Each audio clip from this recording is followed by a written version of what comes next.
नमस्कार, स्वागत छ कार्यक्रम समय संवादमा।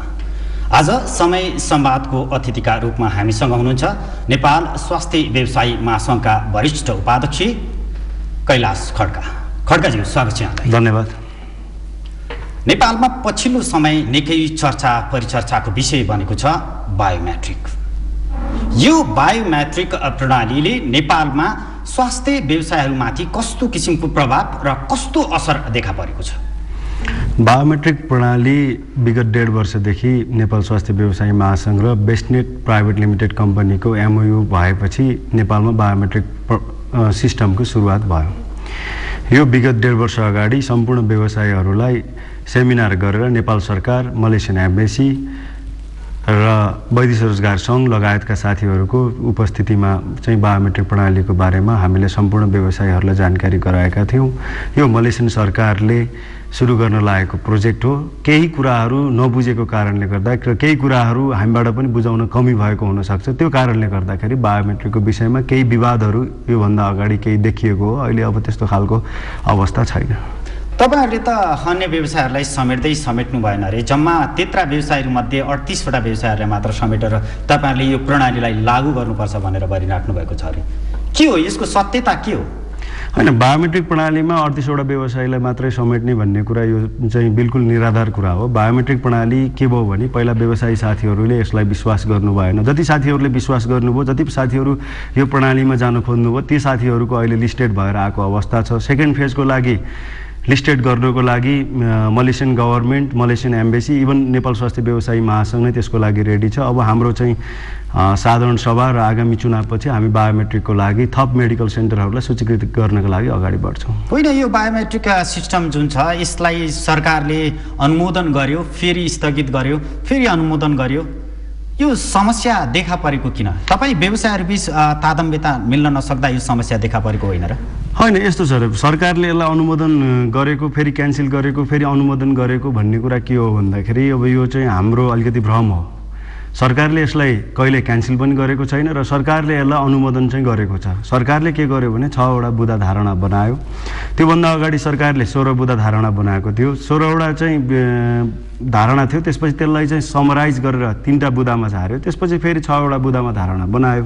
तर हाम्रो बुझाइ के हो भने, हाम्रा व्यवसायी साथीहरूको बुझाइ नि के भयो भन्दाखेरि तपाईँको चाहिँ जुन 6 वटा बुँदामा 14 वटै देशमा लागू भयो भने नेपालमा पनि लागू गर्न सकिने, स्वास्थ्य परीक्षणको शुल्क बढाएर लिन नहुने, गुणस्तरीय स्वास्थ्य परीक्षण गर्नुपर्ने, अनि सबै स्वास्थ्य व्यवसायी साथीहरूले बायोमेट्रिक प्रणालीमा जान पाउनुपर्ने भन्ने खालको जुन धारणा नेपाल सरकारले चाहिँ प्रस्तुत गरेको छ, त्यो धारणा भनेकै बायोमेट्रिक प्रणालीलाई चाहिँ नेपालमा लागू गर्नलाई इजाजत दिएको हो। त्यहाँनिर नेपाल सरकारले कहीँ भनेको छैन कि 38 वटा मेडिकल सेन्टरले बायोमेट्रिक सिस्टम नगर्नु, बायोमेट्रिक सिस्टम नेपालमा लगाउन सकिँदैन, बायोमेट्रिक सिस्टमको चाहिँ नेपालीहरूलाई फाइदा छैन, बायोमेट्रिक सिस्टम नेपालीहरूलाई चाहिँदैन भनेर नेपाल सरकारले कुनै पनि बेला भनेको मलाई छैन। त्यस्तो खालको चाहिँ हुन सक्दैन। किनभनेदेखि मलेसिया र नेपालको दौत्य सम्बन्ध, आज दुई देशबीचको दौत्य सम्बन्ध नै 50 वर्ष भइसकेको इतिहास र आज 2000 देखि आज 2014सम्म आउँदा 14 वर्षदेखि नेपालीहरू चाहिँ रोजगारीको गन्तव्यको रूपमा मलेसिया गइरहेको अवस्थाले गर्दाखेरि हामीले मतलब चाहिँ बायोमेट्रिक प्रणालीलाई, बायोमेट्रिक पद्धतिलाई विरोध गरेर त्यो पद्धतिमा चाहिँ त्यो पद्धतिलाई चाहिँ अस्वीकार गरेर तपाईको मलेसियाको रोजगारीलाई नै गुमाउने वातावरण बनाउनु हुँदैन भन्ने नेपाल स्वास्थ्य व्यवसायी महासङ्घको धारणा हो। र त्यसै अन्तर्गत मलेसियामा हाम्रो देश लगायत अरू 13 देशहरूबाट पनि कामदारहरू जाने र अरू देशहरूमा यसको विरोध नहुने, नेपालमा मात्रै विरोध हुने कारणले गर्दाखेरि म चाहिँ अलिकति मैले आफूले पनि बुझ्न सकिरहेको छैन साथीहरू किन विरोध गरिरहनु भएको छ। र हाल आएर अब त्यो विरोधको स्थिति पनि छैन र नेपाल सरकारले बायोमेट्रिक लागू गर्नु हुँदैन भनेर कहीँ निर्णय गरेको होइन। भनिन्छ नि नेपाली कामदारहरू जुन श्रमको निम्ति मलेसिया जान्छन्, आर्थिक स्तर निम्न भएका कामदारहरू मलेसिया खाडी मुलुकहरूमा काम गर्न जाने भएका कारणले गर्दाखेरि महँगो शुल्क तिर्नुपर्ने भयो। त्यो महँगो शुल्क तिर्नुपर्ने भएकै कारण अन्य व्यवसायहरू विरोधमा उत्रिएको भनिन्छ नि। होइन, यसमा कस्तो छ भन्दाखेरि स्वास्थ्य परीक्षणको नाममा बायोमेट्रिक सिस्टममा गइसकेपछि तपाईँको बायोमेट्रिक सिस्टम भनेको त्यसको फिङ्गरप्रिन्ट मलेसियाको इमिग्रेसनमा रजिस्ट्रेसन हुन्छ। तपाईँको मेडिकल सेन्टरमा त्यो मान्छे आइसकेपछि उसले फिङ्गरप्रिन्ट दिन्छ, फिङ्गरप्रिन्ट त्यहाँ रजिस्ट्रेसन हुन्छ, उसको पासपोर्ट स्क्यान हुन्छ, पासपोर्ट मलेसियाको इमिग्रेसनमा रजिस्टर्ड हुन्छ। त्यसपछि उसको चाहिँ मतलब नेक्स्ट टु किन उसको आफ्नो नजिकको मान्छे को छ, ऊ भोलि मतलब त्यहाँ गएर चाहिँ कुनै एक्सिडेन्ट भयो, कुनै इन्सुरेन्स कम्पन्सेसन पाउने कुरामा उसको चाहिँ नजिकको आफन्त को छ, त्यो कुरा त्यहाँ रजिस्टर हुन्छ। यहाँलाई म एउटा स्मरण गरौँ, अलि अगाडि 2-3 महिना अगाडि परराष्ट्र मन्त्रालयको मलेसियन कन्सुलर शाखाले विगत 7-8 वर्षदेखि तपाईँको क्षतिपूर्ति मलेसियाबाट चाहिँ मतलब त्यहाँ मृत्यु भएर आएको चाहिँ नेपाली दाजुभाइहरूको कम्पन्सेसन क्लेम गर्न आजसम्म कोही पनि नजिकको नातेदार नआएको भनेर पत्रिकामा चाहिँ सूचना निकालेको अवस्था थियो। यो बायोमेट्रिक सिस्टममा गइसकेपछि त्यो अवस्थाको अन्त्य हुन्छ। अर्को कुरा, स्वास्थ्य परीक्षण शुल्क चाहिँ महँगो हुने कुरामा त्यो चाहिँ बिल्कुलै निराधार कपोकल्पित कुरा छ। बायोमेट्रिक सिस्टममा गएपछि एकचोटि मात्रै मेडिकल गरे पुग्छ। अहिले मलेसिया जानको लागि 3 चोटिसम्म मेडिकल गर्ने चलन छ, किनभने मलेसियाको भिजाको प्रोसेसको लागि 3 महिना टाइम लिदिन्छ म्यान पावरले। हाम्रो चाहिँ स्वास्थ्य परीक्षण गरेको स्वास्थ्य संस्थाको मेडिकल सेन्टरको चाहिँ मेडिकलको डेट छ 2 महिना। त्यसले गर्दा बायोमेट्रिक सिस्टममा गइसकेपछि 1 टाइम मेडिकल हुन्छ र अनलाइन कलिङ भिजा, अहिले पेपर भिजामा चाहिँ म्यान पावरहरू चलिरहनु भएको छ। यो सिस्टममा गइसकेपछि अनलाइन कलिङ भिजा हुने भएको कारणले गर्दा अहिले जुन नेपाली दाजुभाइहरू दिदीबहिनीहरूको 3 चोटि स्वास्थ्य परीक्षण गर्ने व्यवस्था छ, यो सिस्टम लागू भएपछि 1 चोटि स्वास्थ्य परीक्षण हुन्छ भनिसकेपछि अब तपाईँ हामी नै मतलब चाहिँ एकचोटि सोचौँ यसले कसरी स्वास्थ्य परीक्षणको कस्टलाई चाहिँ वृद्धि गर्छ।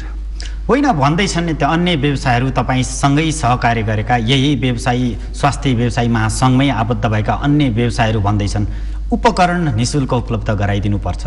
यो भनाइमा कति सत्यता छ र हो के यो? होइन, यो कुरामा के हो भन्दाखेरि एकचोटि आजभन्दा 6 महिना अगाडि श्रम मन्त्रालयले परराष्ट्र मन्त्रालय, स्वास्थ्य मन्त्रालय, विज्ञान तथा प्रविधि मन्त्रालय, नेपाल स्वास्थ्य व्यवसायी महासङ्घ, अन्य सङ्घ संस्थाहरूलाई बोलाएर इभन वैदेशिक रोजगार सङ्घलाई राखेर एउटा बृहत रूपमा चाहिँ छलफल कार्यक्रम बायोमेट्रिकको विषयमा भएको थियो। त्यो तत्कालीन सचिवज्यू हुनुहुन्थ्यो सुरेशमान श्रेष्ठ, उहाँकै अध्यक्षतामा चाहिँ छलफल कार्यक्रम भयो। त्यसमा बायोमेट्रिकका विषयमा हुन सक्ने सम्भावित फाइदाहरू र सम्भावित बेफाइदाहरूको विषयमा हामीले व्यापक र चाहिँ घनीभूत रूपमा चाहिँ हामीले छलफल गऱ्यौँ। त्यो छलफलमा हाम्रो निष्कर्ष के हो भने हामीले पनि कुरा राखेको हो 8 लाख रुपियाँ जुन कुरा आइरहेछ यो 8 लाख रुपियाँ चाहिँ तिर्न नपरोस्। मलेसियन सरकारसँग चाहिँ नेपाल सरकारले निःशुल्क रूपमा चाहिँ माग्नु पर्छ भन्ने खालको चाहिँ हामीले आफैले नेपाल स्वास्थ्य व्यवसायी महासङ्घले नै धारणा राखिरहेको अवस्था हो। त्यो धारणा राखिसकेपछि अहिले नेपाल सरकारले चाहिँ के चाहिँ भनेको छ भने हार्डवेयर इक्विपमेन्ट कम्तीमा चाहिँ सशुल्क भए पनि सफ्टवेयर बायोमेट्रिक सफ्टवेयर चाहिँ निःशुल्क हुनुपर्छ भनेको छ। नेपाल सरकारले मलाई लाग्दैन त्यहाँ चाहिँ तपाईँले त्यो पत्र एकचोटि हेर्नुभयो भने त्यसमा प्रश्न छ बायोमेट्रिकको सफ्टवेयर निःशुल्क हुनुपर्ने भनेर, बायोमेट्रिकको हार्डवेयर निःशुल्क हुनुपर्ने भनेको छैन। बायोमेट्रिकको अब सफ्टवेयर भनेको त्यो बायोमेट्रिक सिस्टममा तपाईँको मेडिकल गर्दाखेरि उसको डिटेल्स इन्ट्री गरेर जुन चाहिँ सबमिसन गरिन्छ मलेसियन इमिग्रेसनमा त्यो सबमिसन त्यो सफ्टवेयर चाहिँ निःशुल्क भनेको छ। त्यसको लागि मलेसियन सरकारले वेस्टर्न कम्पनीले पक्कै पनि सफ्टवेयर उपलब्ध गराउँछ। अब हार्डवेयरको जुन 8 लाख रुपियाँ भनेको छ त्यसमा केही कम गर्न सक्छ कि भन्ने आशामा हामी छौँ। यो विषय एकातर्फ व्यवसायहरूबीच तन्किराखेको छ र तपाईँहरूको अधिवेशन पनि आउँदैछ। धेरै विरोध भए, धेरै तपाईँहरू बिचमा घम्साघम्सी भयो व्यवसायहरू बिचमै नै। अधिवेशनको तयारी कस्तो छ? होइन, अधिवेशनको तयारी अब हामीले सुरु गरिसकेको अवस्था छ। अहिले हाम्रो अध्यक्षज्यू अधिवेशनको तयारीमा चाहिँ लागिरहनु भएको छ। अब व्यवसायी साथीहरूलाई पनि अधिवेशन लगायत चुनावको चाहिँ रन्कोले छोइसकेको अवस्था छ। अधिवेशन भदौ 1 गते हाम्रो अधिवेशन छ। 2 गते हाम्रो चाहिँ निर्वाचन नयाँ आउने निर्वाचन समितिमा इच्छा हुने साथीहरूले पदाधिकारी लगायत सदस्य पदमा चाहिँ मनोनयन दर्ताको 2 गतेको प्रोग्राम छ। 3 गते चुनावको चाहिँ अवस्था छ। अब जहाँसम्म यहाँले उठाउनु भयो धेरै विरोध भयो भन्ने अवस्थामा यो विरोध के को लागि भयो भन्ने कुरा नै मतलब चाहिँ हामीले त्यहाँ जानुपर्ने अवस्था छ। बायोमेट्रिक र वेस्टिनेटको नाममा सम्पूर्ण व्यवसायी साथीहरूलाई हामीले आन्दोलन गरिसकेपछि बायोमेट्रिक सिस्टम खारेज हुन्छ। यो नेपाल स्वास्थ्य व्यवसायी महासङ्घले ल्याएको बायोमेट्रिक सिस्टम हो। महासङ्घ यदि थिएन भने नेपालमा बायोमेट्रिक सिस्टम नै आउँदैन भनेर जुन खालको झुटो प्रचार गरियो त्यो प्रचारले गर्दाखेरि साथीहरू साँच्चै नै होला यो त महासङ्घले कैलाश खड्काले नै स्पेसली चाहिँ लागू गर्न लागेको चाहिँ बायोमेट्रिक सिस्टम हो कि यो मलेसियन सरकारको सिस्टम होइन कि भन्ने खालको चाहिँ उहाँहरूलाई भ्रम भयो र उहाँहरू चाहिँ आन्दोलनमा लाग्नुभयो। र आन्दोलनको उपलब्धि के भयो? आखिर हामीले मतलब चाहिँ यो नियमित गर्नुपर्ने साधारण सभा, नियमित गर्नुपर्ने चुनाव थियो। साथीहरूले बसेर त्यति ठुलो आन्दोलन गरिरहनु पर्छ जस्तो मलाई लाग्दैन। साथीहरू बसेर हामीसँग छलफल गरेर कसरी अगाडि बढेर जान सकिन्छ भन्ने विषयमा, बायोमेट्रिकको विषयमा पनि मेरो एउटा कमिटमेन्ट के हो भने नेपाल सरकारले निःशुल्क बन्यो भने साथीहरूले निःशुल्क नै पाउनुहुन्छ। अब नेपाल सरकारले खारेजी भनेर मलेसिया चाहिँ कामदार नपठाउने हो भन्ने नेपाल सरकारले त्यो खालको स्ट्यान्ड लिनु पर्यो। होइन भने मलेसियन सरकारले उसको पनि आफ्नो देशको चाहिँ केही नीति नियम हुन्छ। इभन चाहिँ महामहिम मलेसियन राजदूत, नेपाल स्थित मलेसियन राजदूतले पनि बोलिसक्नु भएको छ, बायोमेट्रिकमा कुनै सिन्डिकेट र मोनोपोली हुँदैन। बायोमेट्रिक इक्विपमेन्टमा यदि कसैले लगानी गर्न सक्दैन भने 4वटा 5वटा मेडिकल सेन्टरहरूलाई मर्ज गरेर एक ठाउँमा बायोमेट्रिक इक्विपमेन्ट राखेर पनि उहाँहरूलाई रजिस्ट्रेसन गरेर उहाँहरूको पेसा र अधिकारबाट चाहिँ वञ्चित गरिँदैन भनेर स्वयं चाहिँ मलेसियाको प्रतिनिधि महामहिम राजदूतज्यूले चाहिँ मिडिया मार्फत नै बोलिसकेको अवस्था छ। तर अब यो कतातिर लक्षित छ भने केही साथीहरू, केही आन्दोलन सङ्घर्षलाई नेतृत्व गरेका साथीहरूलाई अहिले यो चाहिँ मतलब यसलाई नारा बनाएर महासङ्घको चाहिँ चुनावमा आफ्नो पक्षमा नतिजा कसरी पार्न सकिन्छ भन्ने हिसाबले उहाँहरूको नारा हो। त्यसले गर्दाखेरि यहाँ म के चाहिँ एउटा व्यवसायी साथीहरूलाई आग्रह र निवेदन गर्न चाहन्छु भने बायोमेट्रिक प्रणालीमा तपाईँहरूलाई कुनै सिन्डिकेट हुँदैन। मार्केटमा जुन मेरो विरोध गर्नका लागि विरोधी साथीहरूले विरोधकै स्वरको लागि चाहिँ हाम्रो पेटमा लात मारिँदैछ, हाम्रो पेसा खोसिँदैछ भन्ने यहाँहरूलाई जुन भ्रमपूर्ण चाहिँ मतलब समाचारहरू सम्प्रेषण गरिरहनु भएको छ, त्यसमा नितान्त त्यो गलत छ। त्यो समाचारतिर तपाईँ नलागिकन बायोमेट्रिक प्रणालीमा हामी सबैको, यदि भोलि चाहिँ बायोमेट्रिक प्रणालीमा गइसकेपछि हामी सबैको पेसा सुनिश्चित हुन्छ भन्ने कुरामा यहाँहरू विश्वस्त हुँदा हुन्छ भन्ने कुरा चाहिँ उहाँहरूलाई म आग्रह गर्न चाहन्छु। के तपाईँ आफै उम्मेदवारमा उठ्दै हुनुहुन्छ क्यारे अध्यक्षको उम्मेदवारमा? अनि एकातर्फ बायोमेट्रिक प्रणालीको विषयमा जसरी अन्य व्यवसायहरू विरोधमा लागिराखेको छन्, यस्तो अवस्थामा कस्तो सम्भावना देख्नुहुन्छ तपाईँ? होइन, अब यस्तो छ, मैले चाहिँ म नेतृत्वमा गइसकेपछि बायोमेट्रिक प्रणाली म नेतृत्वमा गए पनि नगए पनि मलेसियन सरकारले चाहिँ लागू गर्ने बायोमेट्रिक प्रणाली हो। त्यसले गर्दाखेरि म नेतृत्वमा, म भोलि अध्यक्ष जित्दाखेरि मैले के पनि सुन्ने गरेको छु भने कैलाश खड्काले चाहिँ अध्यक्ष जित्यो भनेदेखि बायोमेट्रिक प्रणाली लागू हुन्छ, त्यो भएर उसलाई अध्यक्ष पदमा चाहिँ निर्वाचित गर्नु हुँदैन भनेर चाहिँ साथीहरूले चाहिँ त्यो खालको चाहिँ भ्रमपूर्ण समाचार पनि मतलब सम्प्रेषण गरिरहेको, त्यो खालको चाहिँ सूचना गरिरहेको मैले बुझिरहेको अवस्था छ।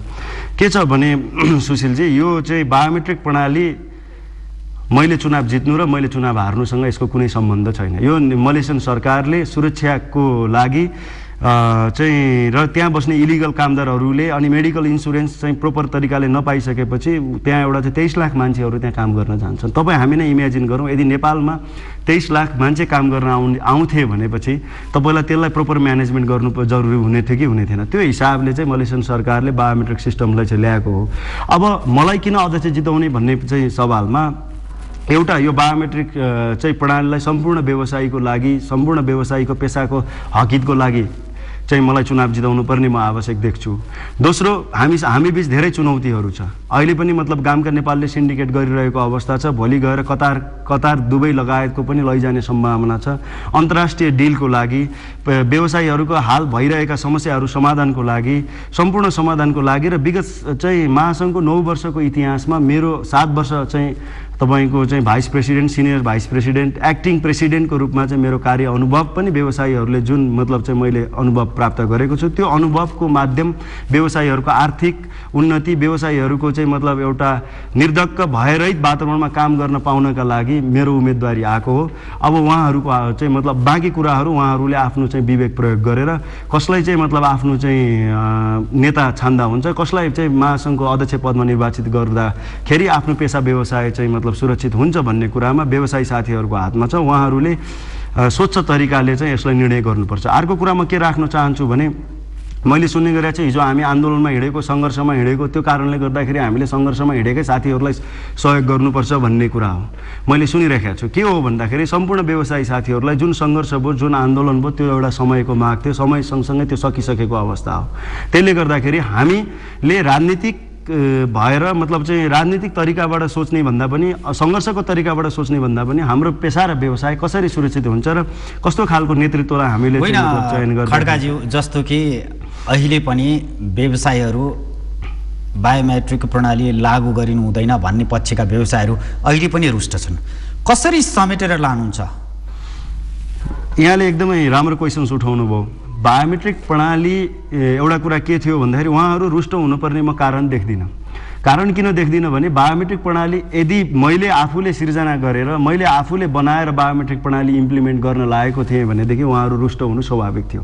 उहाँहरूले बुझ्नुपर्ने, व्यवसायी साथीहरूले बुझ्नुपर्ने कुरा चाहिँ के हो भने नेपाल स्वास्थ्य व्यवसायी महासङ्घले बायोमेट्रिक प्रणालीको लागि जुन मलेसियन सरकारले लागू गर्दैछ त्यसमा चाहिँ लबिङ गरेर, त्यसमा डिल गरेर, इन्टरनेसनल डिल गरेर चाहिँ एउटा बायोमेट्रिक प्रणाली हामीभित्र ल्याएको छ, हाम्रो पेसाभित्र ल्याएको छ। त्यो कारणले गर्दा आज हामीले आन्दोलन गर्न पायौँ, त्यो कारणले गर्दाखेरि आज हामीले हाम्रो भाग खोज्न पायौँ। त्यो खालको कुरामा चाहिँ उहाँहरू ह्याप्पी हुनुपर्छ। आज बायोमेट्रिक प्रणाली त सुशीलजी मैले चाहिँ पहल नगरेको भएदेखि कुनै गामकाको हातमा हुन्थ्यो या कुनै 10-15वटा 20वटा मेडिकल सेन्टरले चाहिँ एउटा मर्ज गरेर सिन्डिकेटको अवस्था बन्थ्यो, जहाँसम्म 38वटा मेडिकल सेन्टरको कुरा छ। यो फर्स्ट फेजमा हामीले पनि एउटा पाइलट प्रोजेक्टको रूपमा, टेस्टिङको रूपमा, किनभने विगतमा हामीसँग ती त अनुभव छन्, गामकाको चाहिँ 5वटा मेडिकल सेन्टर चाहिँ हामीले पाउँछौँ भनेर नेपाल स्वास्थ्य व्यवसायी महासङ्घले सम्पूर्ण व्यवसायीको लगानीमा 5वटा मेडिकल सेन्टर बनाएको थियौँ, तर हामीले पाउन सकेनौँ। अरू 7वटा मेडिकल सेन्टर थपिएर 5वटा पहिला थियो, 12वटा बन्यो। त्यो खालको तितो अनुभवलाई सँगाल्दै भोलि मतलब चाहिँ केही समस्या भयो र मतलब यो सिस्टम लागेन भनेदेखि हामीले सम्पूर्ण व्यवसायीलाई डुबाउनु हुँदैन। हामीले पहिला कार्य समितिमा बसेको साथीले हामीले एउटा चाहिँ मतलब साहसिक निर्णय गर्नुपर्छ, हामी यसमा अगाडि बढ्नुपर्छ भनेर हामी अगाडि बढेर अब यो बायोमेट्रिक सिस्टम चाहिँ साँच्चैकै मलेसियाको र नेपाली कामदारको हितमा हुने र नेपाल सरकारले पनि पर्मिसन दिइसकेको अवस्थामा सम्पूर्ण साथीहरूलाई यसमा समेटेर लिएर जाने कुरामा दुविधा छैन। उहाँहरू रुष्ट हुने भन्दा पनि उहाँहरू त खुसी हुनुपर्ने हो भन्ने मलाई लाग्छ। के आधारमा खुसी हुने, किन रुष्ट हुनुभएको छ? उहाँहरूलाई चित्त बुझाउने तपाईँसँग त्यस्तो आधार के छ? चित्त बुझाउने भन्दा पनि मैले फ्याक्ट र सत्य कुरा भन्नुपर्छ। उहाँहरूको चित्त बुझ्ने नबुझ्ने आफ्नो ठाउँमा छ। फ्याक्ट कुरा के हो भन्दाखेरि यदि नेपाल स्वास्थ्य व्यवसायी महासङ्घले बायोमेट्रिकको पहल गरिएको थिएन भनेदेखि मैले अघि नै भनिहालेँ, हाम्रो सामु साउदी, बहराइन, ओमन, दुबई, साउदी, बहराइन, ओमन त्यहाँ चाहिँ जाने कामदारहरूको सिन्डिकेटको रूपमा गामकाले विगत 12 वर्षदेखि स्वास्थ्य परीक्षण गरिरहेको अवस्था छ।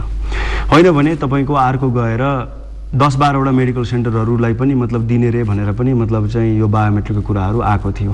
त्यो भइसकेपछि स्वयं नेपाल सरकारको चाहिँ मतलब इनिसिएसनमा हामीले मतलब सेमिनार गरिकन यसको बारेमा विस्तृत कुरा बुझिकन हामीले यो बायोमेट्रिक प्रणाली सुरु गरेको हो। खुसी हुने कुरा के हो भने आज हाम्रो नेपाल स्वास्थ्य व्यवसायी महासङ्घभित्र बायोमेट्रिक प्रणालीको इम्प्लिमेन्टेसनको लागि अन्तर्राष्ट्रिय कम्पनीले एमओयू गरेको छ र हामीले एमओयूमा प्रष्ट रूपमा भनेका छौँ नेपाल सरकारबाट सूचीकृत र नेपाल स्वास्थ्य व्यवसायी महासङ्घको सदस्यले बायोमेट्रिक प्रणालीमा चाहिँ सहभागी हुन पाउँछ भनेर हामीले बगैँदा लिखित रूपमा चाहिँ बेस्टनेट एसडिएन बिएसडी कम्पनीसँग मैले आफैले गएर एमओयू साइन गरेर आएको छु भनिसकेपछि अब व्यवसायी साथीहरू बायोमेट्रिकको नाममा कुनै सिन्डिकेट, कुनै मोनोपोली हुँदैन भन्ने हिसाबले खुसी हुने।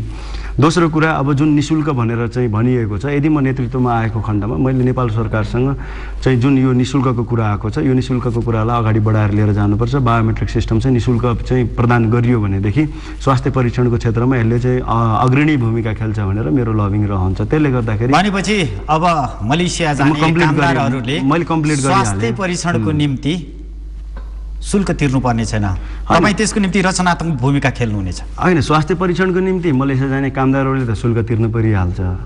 मैले मेरो व्यवसायी साथीहरूको लागि बायोमेट्रिक सिस्टम जुन मतलब स्वास्थ्य संस्थामा ल्याइन्छ, त्यो स्वास्थ्य संस्थामा चाहिँ खरिद गर्नुपर्ने अहिले जुन प्रावधान छ त्यसको लागि चाहिँ मैले निशुल्क कसरी गर्न सकिन्छ त्यो विषयमा चाहिँ म अहिले अब सफ्टवेयर निशुल्क गर्ने भनेको छ। मलेसियन सरकारले सफ्टवेयर त पहिले नै निशुल्क गरिदिइसकेको अवस्था हो। हार्डवेयरमा के गर्न सकिन्छ, जुन बायोमेट्रिक इक्विपमेन्ट छ त्यो इक्विपमेन्टमा के गर्न सकिन्छ, त्यसमा मेरो पहल रहन्छ। जस्तो खड्काजी, यो बायोमेट्रिक प्रणाली के कस्ता खालका मेडिकलहरूले मात्र जाँच गर्न पाउने हुन्? होइन, नेपाल सरकारले सूचीकृत गरेको र नेपाल सरकारको मापदण्ड पुरा गरेको। किनभने अब चाहिँ त्यो पुरा गरिसकेका मेडिकल सेन्टरहरूले र नेपाल सरकारले सबै स्वास्थ्य संस्थाहरूले भनेको छ। मैले चाहिँ पहिलादेखि भन्दै पनि आइरहेको छु र फेरि पनि दोहोऱ्याउँछु, इच्छुक स्वास्थ्य संस्थाहरू जसले मलेसियाको लागि स्वास्थ्य परीक्षण गर्नुहुन्छ ती स्वास्थ्य संस्थाहरूले बायोमेट्रिक सिस्टम पाउनुहुन्छ र त्यसमा मतलब चाहिँ क्वालिटीको कुरा, जुन चाहिँ क्वालिटीको रूपमा स्वास्थ्य परीक्षण गर्ने कुरा छ, त्यो स्वास्थ्य परीक्षण गर्ने कुरामा मेडिकल सेन्टर चाहिँ कमिटमेन्ट हुनु पर्यो। उसले क्वालिटी मेडिकल चेकअप गर्नु पर्यो, गुणस्तरीय स्वास्थ्य परीक्षण प्रदान गर्नु पर्यो। त्यस्तो खालको चाहिँ मेडिकल सेन्टरहरूमा बायोमेट्रिक सिस्टम नपाउने कुरै छैन। तर यहाँ त के गरियो भने बायोमेट्रिक सिस्टमको विषयमा केही बुझाउन खोज्यो, केही जानकारी गराउन खोज्यो भने तपाईँलाई मैले सेमिनारको पनि स्मरण गरौँ, कालो झन्डा राख्ने, तपाईँको चाहिँ हो हल्ला गर्ने, अब ठुल्ठुलो स्वर गर्ने, त्यो कारणले मतलब चाहिँ अलिकति हामीले हाम्रो कुराहरू राख्न नपाएको अवस्था हो। अब अहिले मैले भन्नै पर्छ बायोमेट्रिक सिस्टममा त्यस्तो खालका सिन्डिकेट मोनोपोली कुनै पनि हुँदैन। तर अब तपाईँ हामीले सोच्नुपर्छ कि पर्दैन, नेपाली कामदारहरू आज तपाईँको चाहिँ मलेसिया गएर 200-300 कामदारहरू चाहिँ हरेक वर्ष मतलब महिना फर्किरहेको अवस्था छ। छातीमा चाहिँ दाग भनेर फर्काइरहेको हुन्छ, तपाईँको HIV पोजिटिभ भनेर फर्काइरहेको हुन्छ। एउटा नेपालीले लाखौँ रुपियाँ खर्च गरेर तपाईँको चाहिँ ऋण लिएर ब्याजमा 36% ब्याजमा चाहिँ पैसा लिएर गएर तपाईँको त्यो गरिरहेको अवस्था छ। उसले चाहिँ केही कमाउला, आफ्नो चाहिँ मतलब परिवारलाई केही चाहिँ सहयोग गरौँला भनेर एउटा सपना पालेर गएको नेपाली स्वास्थ्य परीक्षणकै कारणले आज फर्किरहनु परेको अवस्था छ। यो क्षेत्रलाई सुधार गर्नुपर्ने आवश्यक छ कि छैन? राज्यको भूमिका कहीँ कतै छैन है। योभन्दा पहिला राज्य मूकदर्शक मात्र थियो। जब तपाईँहरू जाग्नुभयो तब मात्र यो स्वास्थ्य परीक्षणको विषयले एउटा उत्तर चढाव लियो। होइन, यस्तो के थियो भने हिजोको यसलाई मैले यसरी लिन्छु, हिजो नेपाल स्वास्थ्य व्यवसायी महासङ्घमा जति पनि साथीहरू हुनुहुन्थ्यो, जति पनि नेतृत्वमा बस्ने साथीहरू हुनुहुन्थ्यो, अरूले मतलब चाहिँ सिन्डिकेट गरिसकेपछि, मोनोपोली गरिसकेपछि, अरूले इन्टरनेसनल डिल गरेर कुनै चाहिँ विषयमा चाहिँ 10-15वटा मेडिकल सेन्टर गामका लगायतका साथीहरूले गरिसकेपछि, कोरियाको मेडिकल तपाईँको वीर हस्पिटल, टिचिङ पाटन हस्पिटलले गरिसकेपछि गर्यो भनेर आवाज उठाउने साथीहरू हुनुहुन्थ्यो। अहिले हामी आइसकेपछि चाहिँ के भयो भने कुनै पनि कुराहरू, कुनै पनि हेल्थ चेकअपमा चाहिँ कुनै खालका चाहिँ त्यस्तो खालका एक्टिभिटी हुन्छ भनेपछि हामी अलिक प्रोएक्टिभ भएर चाहिँ अगाडि बढिरहेको अवस्था हो। अब नेपाल सरकारले आफ्नो हिसाबले गरिरहेको छ। अब नेपाल सरकारले जति गर्नुपर्ने हो, जुन लेभलमा चाहिँ इन्स्पेक्सन गर्नुपर्ने हो, जुन लेभलमा अनुगमन गर्नुपर्ने हो, त्यो लेभलमा नेपाल सरकारले गर्न सकेको अवस्था छैन। कमी कमजोरी छ राज्यको, र राज्यले अझै धेरै सकारात्मक भूमिकाहरू खेल्नुपर्ने छ, र राज्यले उपलब्ध गराउन सक्ने अनुदानतर्फ राज्य अग्रसर हुनुपर्छ। तब मात्र केही सकारात्मक विषयवस्तुहरू यो बायोमेट्रिक प्रणालीमा देखा पर्नेछ। हामी यसरी बुझ्नुपर्छ होइन? एक्ज्याक्टली। अब यो कस्तो छ भन्दाखेरि राज्यले स्वास्थ्य परीक्षणको शुल्क बढ्नु हुँदैन भनिरहेको छ। अब राज्यले जुन चाहिँ 5% हेल्थ सर्भिस ट्याक्स, तपाईँको अहिले चाहिँ मतलब एउटा छातीको एक्सरे गर्नु पऱ्यो भने 200 रुपियाँको छातीको एक्सरेमा 5% तपाईँले कर तिर्नुपर्छ, हेल्थ सर्भिस ट्याक्स भनेर। जो मान्छे एउटा अशक्त भइरहेछ, बिरामी भइरहेछ, त्यो मान्छेले चाहिँ राज्यलाई उल्टो कर तिर्नुपर्छ भने यो खालको विडम्बनापूर्ण चाहिँ नेपाल सरकारको, हाम्रो राज्यको चाहिँ नीति रहेको कारणले गर्दा वैदेशिक रोजगारमा स्वास्थ्य परीक्षणमा जानेहरूको जुन त्यो 5% स्वास्थ्य सेवा कर मात्रै छ, त्यो स्वास्थ्य सेवा कर हटाइदियो भने पनि केही हदसम्म त मतलब तपाईँको चाहिँ यो स्वास्थ्य परीक्षण शुल्क त कमी हुन्छ, राहत पाउँछ। राज्यले भन्ने बेलामा तपाईँको चाहिँ अब बढी शुल्क चार्ज गर्न पाइँदैन, यो गर्न पाइँदैन भनिरहेको हुन्छ, तर आफ्नै तर्फबाट राज्यले चाहिँ फेरि चार्ज गरिरहेको अवस्था छ। त्यसले गर्दाखेरि कतिपय कुराहरू विडम्बनापूर्ण छ। तर तैपनि मतलब आशा गर्न सकिने ठाउँहरू छ। राज्यले बिस्तारै संयन्त्रहरू बनाएर यो क्षेत्रलाई सुधार गर्नको लागि राज्य अगाडि बढिरहेको अवस्था हो। खड्काजी, तपाईँहरू किन यतातर्फ लाग्नु हुँदैन? अहिले नेपालको संविधान जारीको क्रममा छ, निर्माणाधीन अवस्थामा छ। मौलिक हक अधिकार अन्तर्गत स्वास्थ्यलाई निःशुल्क रूपमा राज्यले प्रदान गर्ने विषयवस्तु उठ्दै आएको छ। यतातर्फ तपाईँहरूले ध्यान दिनुभयो भने मलेसिया जाने मात्र होइन, नेपालभित्रबाट हरेक वैदेशिक रोजगारमा जाने व्यक्तिहरूले निःशुल्क स्वास्थ्य परीक्षण र लाभ लिन सक्थेनन् र? होइन, यो कुरा त हामीले देखिहाल्यौँ। इभन मतलब चाहिँ हाम्रो भारतीय प्रधानमन्त्री नरेन्द्र मोदीज्यूको भ्रमण भयो स्वास्थ्यको क्षेत्रमा। मैले अन्य मिडियामा पनि चाहिँ बोलेको थिएँ, स्वास्थ्यको क्षेत्रमा भारत साउथ एसियामै अगाडि छ। उसँग चाहिँ हामीसँग भन्दा धेरै एडभान्स टेक्नोलोजीहरू छ, हामीसँग भन्दा धेरै चाहिँ मतलब स्किलफुल नलेजेबल चाहिँ मतलब त्यहाँ म्यान पावरहरू छ। स्वास्थ्यको क्षेत्रमा केही पनि कुरा उठाएन। अब तपाईँको यो कारणले गर्दा मैले के देखिरहेको छु भने हाम्रो जस्तो साउथ एसियन कन्ट्री र स्पेसल्ली हाम्रो जस्तो थर्ड वर्ल्डमा चाहिँ के रहेछ भन्दाखेरि स्वास्थ्य शिक्षा जुन चाहिँ नैसर्गिक र मौलिक अधिकारभित्र पर्छन्, ती कुराहरू जहिले पनि कर्नरमा पर्ने, ती कुराहरूलाई जहिले पनि साइड लगाइने। र अर्को कुरा के भयो भने राजनीतिक अस्थिरता तपाईँको 62-63 सालबाट यता आइसकेपछि जुन राजनीतिक अस्थिरता भयो र जुन आजसम्म संविधान बन्न नसकेको अवस्था छ, त्यो कारणले गर्दा पनि कतिपय कुराहरू जुन चाहिँ मतलब मौलिक हक अधिकारका कुराहरू थिए, ती कुराहरू ओझेलमा परेका छन्। आशा गरौँ अब संविधान निर्माण भइसकेपछि ती कुराहरू चाहिँ एडजस्ट भएर जान्छन् होला। यो बायोमेट्रिकको विवाद सुल्झिने तर्खरमा अग्रसर भइराखे तापनि तपाईँहरूको जुन अधिवेशन छ, अधिवेशनमा तपाईँ जुन उम्मेदवारी दिँदै हुनुहुन्छ त्यो पदमा त तपाईँभन्दा पनि सशक्त व्यक्ति आउँदै हुनुहुन्छ जसको प्रभाव सकारात्मक छ भनिन्छ नि। होइन, अब यस्तो छ, हेर्नुहोस्, अब म अरूको बारेमा त्यति कमेन्ट गर्दिनँ, किनभने मैले मेरो कुरा गर्ने हो। मभन्दा सशक्त उहाँ हुनुहुँदो रहेछ भने उहाँलाई व्यवसायले पत्याउलान्। कुरा के हो भन्दाखेरि जुन मैले आज चाहिँ मतलब 7 वर्षदेखि महासङ्घमा योगदान गरेँ त्यो व्यवसायले मूल्याङ्कन गर्ने कुरा हो। र बायोमेट्रिकको कुरामा बायोमेट्रिकै कुरालाई चाहिँ मतलब नेगेटिभ बनाएर गलत हल्ला चलाएर सशक्त उहाँ बन्नुहुन्छ भने त जो आउनुहुन्छ त्यसमा मेरो त कुनै आपत्ति छैन। तर यो जुन बायोमेट्रिकको सिन्डिकेट र मोनोपोलीको हल्ला चलाएको छ, यो जुन नेपाल स्वास्थ्य व्यवसायी महासङ्घले लागू गर्न लागेको भनेर जुन चाहिँ हल्ला चलाएको छ, त्यो हल्लाले गर्दाखेरि कोही सशक्त हुन्छ भने मेरो त्यसमा भन्नु केही छैन। तर यथार्थ कुरा के हो भने बायोमेट्रिकको नाममा कुनै सिन्डिकेट, कुनै मोनोपोली हुँदैन। बायोमेट्रिक म भोलि नेतृत्वमा रहँदा पनि सम्पूर्ण व्यवसायीको लागि मैले गर्नुपर्ने भूमिका म गर्छु, र भोलि म नेतृत्वमा नरहँदा पनि, सपोज म नेतृत्वमा रहिनँ भने पनि बायोमेट्रिकको लागि मैले व्यवसायलाई दिनुपर्ने सहयोग साथ सधैँ दिनेछु। भदौ 3 को निर्वाचन तपाईँहरूको स्वास्थ्य व्यवसायी महासङ्घको होइन? हजुर। कस्तो तयारी पुरा भइसकेको छ त? फेरि पनि मैले यो प्रश्न दोहोऱ्याएँ। होइन, अब तयारी हाम्रो चाहिँ अहिले यो जुन साधारण सभामा चाहिँ भाग लिनु हुने व्यवसायी साथीहरूको चाहिँ प्रतिनिधि छनौटको चयनको कार्यक्रम हिजोबाट हाम्रो सकिएको अवस्था छ। अब अहिले हामीले विभिन्न व्यवस्थापन कमिटी, महाधिवेशन, यो साधारण सभाको व्यवस्थापन कमिटीहरू बनाएका छौँ। त्यसमा चाहिँ अब हाम्रो बाहिर जिल्लाबाट पनि व्यवसायी साथीहरू पूर्व मेचीदेखि पश्चिम महाकालीसम्म आउने चाहिँ हुनुहुन्छ, उहाँहरूको लागि बस्ने खाने व्यवस्था पनि हामीले मतलब चाहिँ बनाएका छौँ। विभिन्न कमिटीहरू बनाएर, उपसमितिहरू बनाएर आफ्नो जिम्मेवारी दिएका छौँ र यसलाई मतलब भव्यताका रूपमा, सफलताका रूपमा र आगामी दिनमा नेपाल स्वास्थ्य व्यवसायी महासङ्घको नीति नियम बनाउने र मतलब आगामी दिनमा आउने नेतृत्वले चाहिँ यसलाई चाहिँ अझ चाहिँ मतलब सुदृढ, अझ चाहिँ एकजुट, सहमति, सहकार्य र एकताका साथ अगाडि बढाओस् भन्ने हिसाबले एउटा चाहिँ राम्रो चाहिँ तरिकाले सफल होस्, सम्पन्न होस् भन्ने हिसाबले हामीले माहौल क्रिएट गर्दै साधारण सभा सम्पन्न गर्ने हाम्रो यो कार्य समितिको जिम्मेवारी पनि भएको कारणले गर्दा हामी त्यसमा दत्तचित्त भएर चाहिँ हामी लागिरहेको अवस्था हो। अधिवेशन समय अवधिसम्म चुरो समस्या कहाँ रहेको छ? कृपया बताइदिनुहोस् न। चुरो समस्या, सबैको समस्या त्यही बायोमेट्रिक र बेस्टिनेट, जुन बेस्टिनेट मलेसियन सरकारले अथोरिटी प्राप्त, यहाँ मैले के पनि गरिरहेको छु भने यो बेस्टिनेट भन्ने प्राइभेट कम्पनी अनि नेपाल स्वास्थ्य व्यवसायी महासङ्घ, यो दुईटा अर्गनाइजेसन मिलेर कतै यो सिन्डिकेट मोनोपोली गरेर हामीलाई चाहिँ ठगी गर्न लागेको पो होइन त, ठगी गर्न लागेको पो हो कि भन्ने खालको जुन भ्रम सिर्जना गरिएको छ। यो बेस्टिनेट प्राइभेट लिमिटेड जुन मलेसियन कम्पनी छ, यो मलेसियाको गृह मन्त्रालयबाट 14वटा देशमा बायोमेट्रिक सिस्टम इम्प्लिमेन्ट गर्न अथोरिटी पाएको। नेपाल स्वास्थ्य व्यवसायी महासङ्घ भनेको जति पनि वैदेशिक रोजगारको स्वास्थ्य परीक्षण लगायतका सेवाहरू दिने संस्थाहरू छ त्यसको एउटा छाता सङ्गठन। त्यो भइसकेपछि हामीले चाहिँ एउटा एमओयू गरेर हामी सम्पूर्ण व्यवसायको हक अधिकारको संरक्षण गर्नुपर्छ, सम्वर्धन गर्नुपर्छ भनेर लागेको अम्ब्रेला अर्गनाइजेसन। बेस्टिनेट भनेको चाहिँ 14वटा देशमा बायोमेट्रिक सिस्टम इम्प्लिमेन्ट गर्नको लागि अथोरिटी प्राप्त कम्पनी।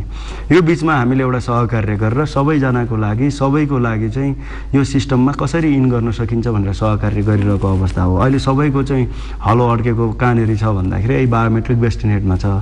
म सम्पूर्ण साथीहरूलाई, यो प्रोग्राम हेरिरहनु भएका साथीहरूलाई के आग्रह गर्न चाहन्छु भने बेस्टिनेट बायोमेट्रिकको उसमा जसरी हल्ला चलाइएको छ, जसरी सिन्डिकेट मोनोपोलीको कुरा आइरहेको छ, 38वटा मेडिकल सेन्टरले मात्रै यसलाई चाहिँ आफ्नो पेसा बनाउँदैछन्, हामी हाम्रो पेसाबाट चाहिँ हात धुँदैछौँ, हामीले यो पेसा छोडेर जानुपर्छ भन्ने जुन हामीलाई त्रास फैलाइएको छ, यो त्रासमा म आफू यो चाहिँ मतलब एमओयूमा चाहिँ हस्ताक्षर गर्ने मध्येको एकजना भएको कारणले गर्दा तपाईँहरू सम्पूर्णको हक अधिकार संरक्षण गर्न म सक्षम छु, एबल छु। यसले गर्दाखेरि तपाईँहरूले कुनै शङ्काको वातावरण राख्नुपर्ने, कुनै शङ्काको घेराभित्र रहनुपर्ने मलाई लाग्दैन। सम्पूर्णको लागि बायोमेट्रिक सिस्टम हुन्छ। तर यति भन्दै पनि हामीले क्वालिटी युक्त मेडिकल गुणस्तरीय स्वास्थ्य परीक्षण गर्ने कुरामा म कुनै पनि सम्झौता गर्न सक्दिनँ। गुणस्तरीय स्वास्थ्य परीक्षण मेरो भोलि चाहिँ चुनाव जितेर आइसकेपछि पनि मेरो गुणस्तरीय स्वास्थ्य परीक्षणलाई अगाडि बढाउने कुरामा सधैँ नै कमिटमेन्ट रहन्छ, प्रतिबद्धता रहन्छ। त्यसमा सम्पूर्ण व्यवसायी साथीहरूले साथ दिनुहुनेछ भन्ने कुरामा पनि म विश्वस्त छु। त्यसले गर्दाखेरि यहाँहरूले जुन बायोमेट्रिक सिस्टमलाई चाहिँ एउटा फियरको रूपमा चाहिँ डेभलप गरिरहेको छ, डर त्रासको रूपमा तपाईँ हाम्रो माझमा डेभलप गरेको छ, यथार्थ त्यो होइन। त्यसले गर्दाखेरि तपाईँले, मैले अहिले यही बोलिरहँदाखेरि पनि कतिले चुनावी चाहिँ घोषणापत्र, चुनाव जित्नको लागि बोलिरहेको छ भन्ने हिसाबको पनि तपाईँको गर्न सक्छन्। यो मैले एकदमै बिल्कुल सत्यताका साथ मतलब चाहिँ कुराहरू राखिरहेको छु र यो भोलि मैले आज 3 गते मैले चुनाव जितिसकेपछि 4 गतेदेखि इम्प्लिमेन्ट गर्नुपर्ने कुरा हो। त्यसले गर्दाखेरि यसलाई कसैले निराधार भनिरहनु पर्ने, यो मैले चाहिँ बोलिरहेको कुराहरूलाई शङ्का गरिरहनु पर्ने मैले त्यस्तो खालको वातावरण केही पनि देख्दिनँ। हामी निर्धारित समयको अन्त्यतर्फ आइराखेको छौँ।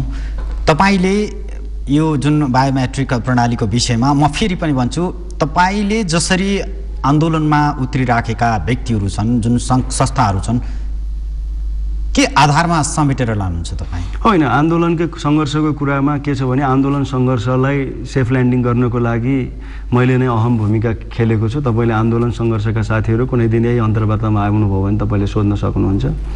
उहाँहरूलाई मैले चाहिँ यो साधारण सभामा चुनावमा जानको लागि मार्ग प्रशस्तको चाहिँ भूमिका वातावरण मैले नै बनाइदिएको हो। त्यसले गर्दाखेरि आन्दोलनमा लाग्ने साथीहरू, सङ्घर्षमा लाग्ने साथीहरूलाई म के चाहिँ मतलब आग्रह गर्न चाहन्छु भने आन्दोलन सङ्घर्ष भनेको एउटा समयको माग हो। त्यसपछि हामी एउटा सहमति, संवाद र एउटा प्रक्रियामा हामी जानै पर्छ। आन्दोलन र सङ्घर्षले कुनै उपलब्धि हुँदैन। आखिर जति आन्दोलन गरे पनि सङ्घर्ष गरे पनि आउने ठाउँ त यही नै रहेछ, यही साधारण सभा, यही चुनाव। त्यो कारणले गर्दाखेरि तपाईँ हामीले सहमति, संवाद, एकता गरेर चाहिँ हामीले धेरै कुराहरू प्राप्त गर्न सक्छौँ। बायोमेट्रिक सिस्टमको लागि कुनै आन्दोलन, कुनै सङ्घर्षमा लागिरहनु पर्दैन। तपाईँहरूले कुनै भ्रम पालिराख्नु पर्दैन। अब आउने महाधिवेशनलाई सक्षम नेतृत्व चयन गरेर महासङ्घलाई चाहिँ लिडिङ गर्न सक्ने, महासङ्घलाई ड्राइभ गर्न सक्ने खालको चाहिँ व्यक्तित्व तपाईँ हामी चयन गरौँ र हाम्रो भविष्य सुनिश्चित गरौँ। आन्दोलनको नाममा, सङ्घर्षको नाममा, हिजो म सङ्घर्षमा हिँडेको थिएँ, म हिजो आन्दोलनमा हिँडेको थिएँ। त्यो भएको कारणले गर्दा मैले सक्षम नेतृत्व चाहिँ चुन्ने भन्दा पनि म हिजो सँगै हिँडेको मान्छेलाई चुन्नुपर्छ भन्ने खालको भ्रम नराखौँ। भोलि खड्काजी म अलिकति कम्प्लिट गरेँ। भोलिको समय दिनुभयो। हामी निर्धारित समयको अन्त्यतर्फ पुगिसकेका छौँ। नेपालमा जसरी बायोमेट्रिक प्रणालीमा देखिएको विभिन्न किसिमको असामञ्जस्यता छ त्यसको अन्त्य होस् र यो जुन अधिवेशन हुँदैछ यसले लोकतान्त्रिक अभ्यास पाओस् र सबै व्यवसायीहरूको मर्म समेट्न सकोस् र नेपाली कामदार मलेसियामा जाँदा उसको स्वास्थ्य पूर्ण रूपमा परीक्षण भएर मात्र जान सकोस् र ऊ त्यहाँबाट फिर्ता आउनु नपरोस्। महत्त्वपूर्ण समय संवादको लागि दिनुभयो, यहाँलाई धन्यवाद। धन्यवाद। दर्शकवृन्द, कार्यक्रम समय संवाद तपाईँहरूले निहालिराख्नु भएको छ भने यदि कुनै त्यस्ता जिज्ञासा छन् भने तपाईँ सम्प्रेषण गर्न सक्नुहुन्छ SUBANTHAMANGHARI मा र तपाईँहरू समय संवाद आइतबार 4:30 र सोमबार राति 11:30 मा पुनः प्रसारण हेर्न सक्नुहुनेछ। कार्यक्रम समय संवादबाट म प्रस्तुता सुशील बन्धु थापा बिदा माग्छु। हवस् त, जय होस्।